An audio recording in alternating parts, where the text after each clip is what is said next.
Hey, what's going on? Welcome to another episode of The Way I See It. My name is Chris. So today is Sunday.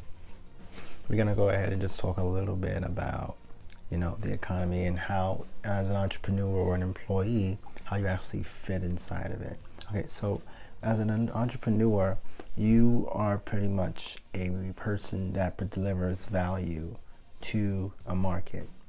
The markets can be anything that you may want your value to go towards. So if, for instance, let's see if we can start with somebody that focuses more, an entrepreneur that's okay. So Steve Jobs. Steve Jobs was an entrepreneur who learned how to take technology and deliver it to a market, the technology market, but not only the technology market, the personal computer market. So in 1982, Times basically created the new, they created made the personal computer person of the year. That was because of the fact that was at the time where people were noticing that computers were becoming more ubiquitous in the fact that there were going to be people living in their houses with a computer. I was born in 1982, so I remember that my first computer was the Apple IIe, and the value of having a computer in the house wasn't just by Steve Jobs, it was also Steve Wozniak, as well as all the other people at Apple. But being that Steve Jobs was the person who drove the mindset of using the personal computer in the house, he was able to get people on board to create a computer for the household, and that took off by creating all different types of things that went on. Entrepreneurship is another way that was being driven. He basically brought more value to the personal computer market. Overall, the computer market, overall the technology market, which is basically has grown over time. Mark Zuckerberg, he's basically a entrepreneur, but also at one level he was a programmer, he's a student, but he's also a pioneer who focused on connecting people on the internet. He understood at a point that the information that was basically being given to him and to people around him, that what he was doing, the value he could bring, was more important than him, for instance, not selling Facebook to Google. So this is some of the reasons why entrepreneurship provides some sort of value towards the economy. And now we can bring it down to something else where Oprah Winfrey, she originally started off as a journalist, investigative journalist, who eventually got her own talk show hosted her own talk show, which led to her owning her own network, which led to her owning a lot of different brands, because she provides value in conversation, communication. She gives other people a voice. She also is able to entertain people. She's also done a lot of acting as well. So her name as Oprah Winfrey, you can see the different things that they basically provide to that. Entrepreneurship isn't something that has to mean that the person is absolutely rich either. You could be an entrepreneur in any set of form. As myself, as an entrepreneur, I'm feeling that I actually feel that the idea of having your own business is so important, because of the fact that being an employee isn't helping the common person anymore. The market for being an employee or just having a regular job isn't enough, because the amount of information that is lost in all of the different things that's going on. In other words, the data can be manufactured and driven towards certain different markets. For instance, understanding how to run for office as in local office in your local district. That information is kind of stuck on old websites out somewhere.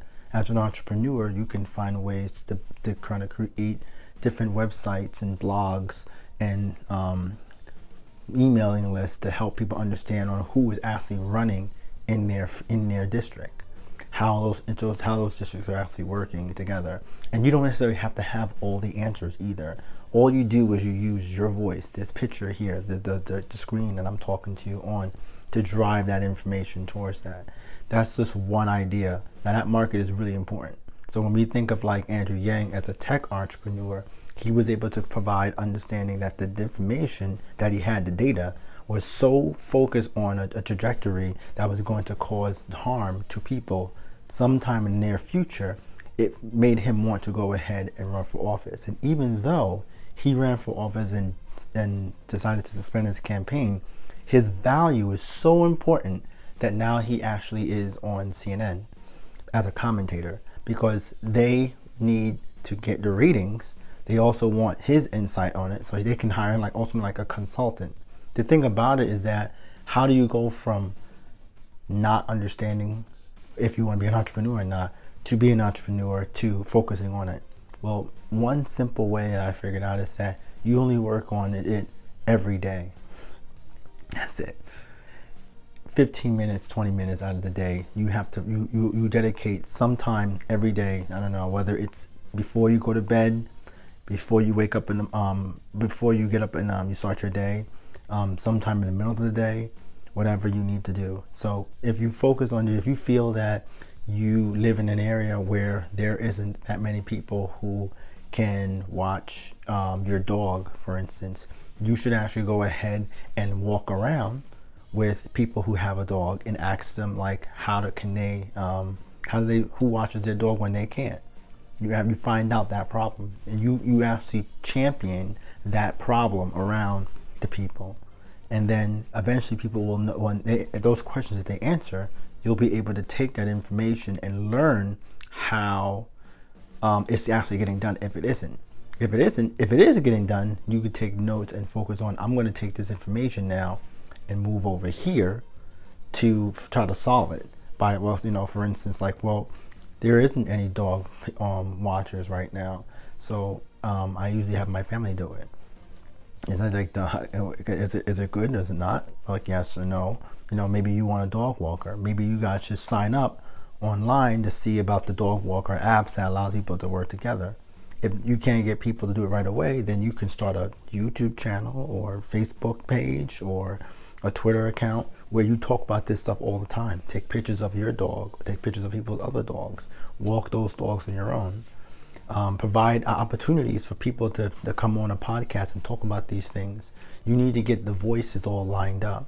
So this way, when it's time to go ahead and to go to, outside of your street and you want to talk to people next on the next street, you could say, hi, I'm so-and-so. All these people here have dogs. We want to know if you have any ideas so we can work on it. And then you talk to them. And then you add that information over there. And then you just keep doing that indefinitely, hoping that you leave the information around. So if something happens where you can't do it anymore, somebody else can pick it up and move on. It's called passing the torch. And it doesn't have to be done with family. Because I feel like when it comes down to that people have to pass on information on to the family, which is a great way of doing things, but everybody sometimes your kids may not care about doing that. They have their own ideas of what they want to do. They might want to basically run their own Instagram influence page or something. So you want to pay attention to the people who actually like listening to what you're listening to. And if you like listening to this type of things, I can go on for days because I listen to different things on a regular basis that provide that information to me. We have to understand that Facebook brings us together closer than you probably ever could imagine. And the reason why Facebook may not work for you the way you want to isn't because Facebook's wrong. It's just because you're wrong. You're not using Facebook the way it should be used. People think that they're not going to be able. They're not capable of doing certain things because there's so many steps they have to focus on. But the key is to focus on one step every day. I'm sure that if you worked on a step every single day, you would be much further along than if you just didn't do it at all. And I think that's going to be it for today, because I think that I want to make these a nice little nugget of information so that way you, as a viewer, can take these things in and try to actually act on it. And if you don't necessarily want to act on it right away, I will continue to talk about it. So that way, maybe I can make a video, or I could talk about it in other formats, for instance. So thank you for listening, and I hope to hear you in the next video.